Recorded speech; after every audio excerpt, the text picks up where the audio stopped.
Sunday evening. The dorm laundry room hums under fluorescent light. A row of white machines, the smell of detergent and warm lint, one TV bolted to the wall playing to nobody. Aarav stands in front of machine number 4, and machine number 4 has betrayed him. 4 quarters gone. A little red light blinking a message he cannot read. And his wet clothes, every shirt he owns, sealed behind a door that will not open. He has been in America for a week. He has ordered coffee, survived a lecture, learned a word his textbook hid. But nobody taught him this. A student walks past with a basket. Aarav turns. "Can you help me?" The words are correct, grammatically perfect, but they land flat, like a command dropped on a stranger's shoulder. The student blanks. Sure? Looks at the machine, looks at his watch. "I don't really." "Yeah, sorry." And he is gone. Aarav stands there holding $4 of nothing. "Can you help me?" It wasn't wrong. It just wasn't an invitation. It asked for the favor without offering any warmth in return. And here, that trade doesn't work. A request in English is not just information. It is a tiny gift you hand someone first so that they want to hand one back. Welcome back to Think in English with 1,000 chunks. One story, one situation, 5 chunks of real English.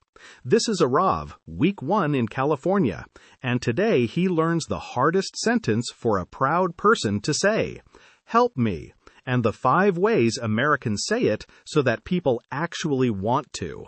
Let's go. The door opens again. A young woman comes in with a laundry basket on her hip, a lanyard around her neck, an RA badge, box braids, and the calm walk of someone who has fixed this exact machine 40 times. Her name, Aarav will learn, is Nia. He almost doesn't ask. Back home, you fix your own problems. Asking a stranger for help feels like admitting you can't stand on your own. But every shirt he owns is trapped in machine number 4, so he takes a breath and he tries again, differently. "Sorry to bother you, but..." And something changes. Nia turns around before he even finishes. "Yeah? What's up?" Already listening. "Sorry to bother you, but..." This is the knock before the door. It does one quiet, powerful thing. It says, "I know your time is yours, and I am asking for a little of it." It admits the interruption before it interrupts. And strangely, that is exactly what makes people stop and help. Not the problem, the respect. "Sorry to bother you, but do you know where room 204 is? Sorry to bother you, but is this seat taken?" 4 words, and a stranger becomes someone who is, just a little, on your side. In Mumbai, Aarav thinks, you would never say sorry for asking a neighbor. The whole building was one long open door. Here, everyone carries their own small country of time, and the polite thing is to knock at the border first. Different rule, same kindness underneath. Nia sets her basket down. "What's it doing?" Aarav points at the blinking light, the sealed door, the machine that ate his quarters and his dignity in one bite. He reaches for the next sentence, carefully. "Would you mind showing me how this one works?" Would you mind? This is the core of it, the polite request that never sounds like an order. "Can you do this?" is a door pushed open. "Would you mind doing this?" is a door you knock on and wait. One small grammar trap, it takes the ing form. Would you mind showing me? Would you mind waiting? Would you mind helping? And the part that confuses every learner, if the answer is yes, they say, "No, would you mind?" "No, not at all." That means, "Yes, I'll help." Because you asked, "Do you mind?" And a happy no means they don't mind at all. Nia crouches by the machine. Not at all. She jiggles the door, presses something with her thumb. This one's temperamental. "Okay, could you give me a hand with this?"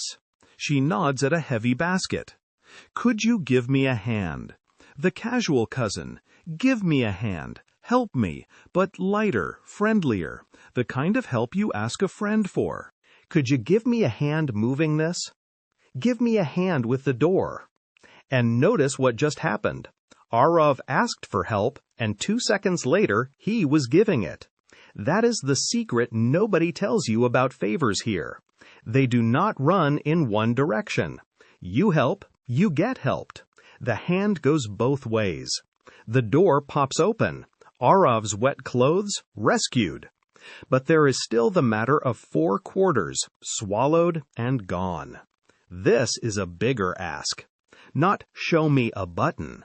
This is do something that costs you real effort. And for the bigger asks, English gets even softer.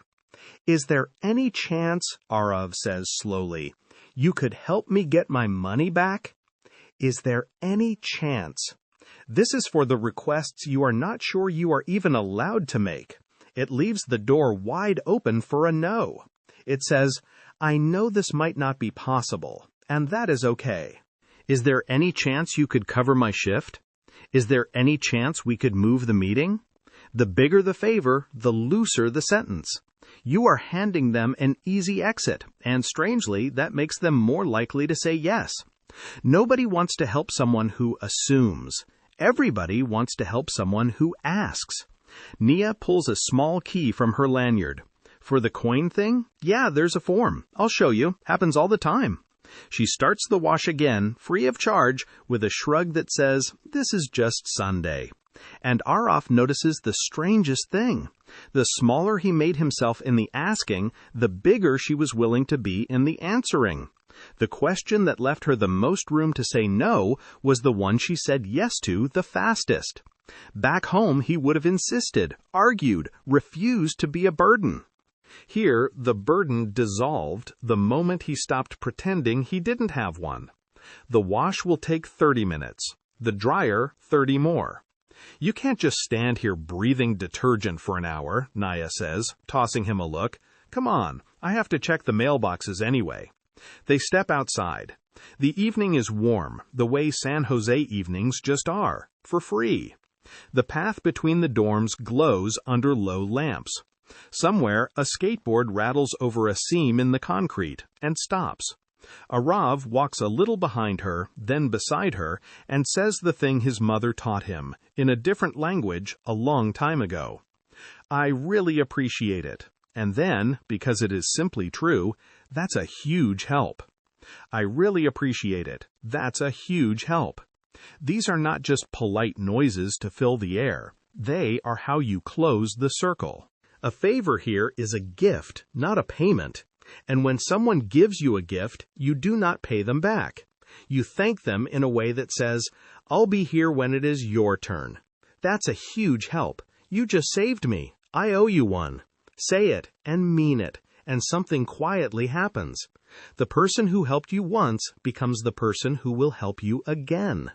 Nia waves it off. Anytime. Seriously. She stops at the mailboxes, keys jingling.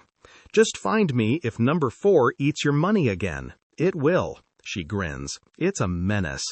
And Aarav, who spent a whole week believing that needing help was the same as failing, walks back toward the warm hum of the dryer feeling, for the first time, less like a guest on this campus and more like someone who lives here.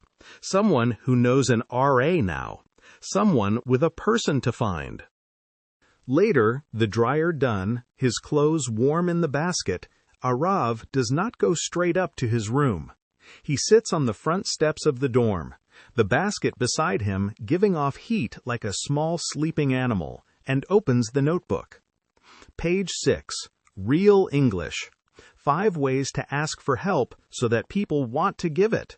For each one, when to use it and how it sounds.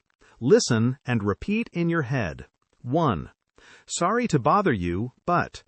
The knock before the door. It respects their time first.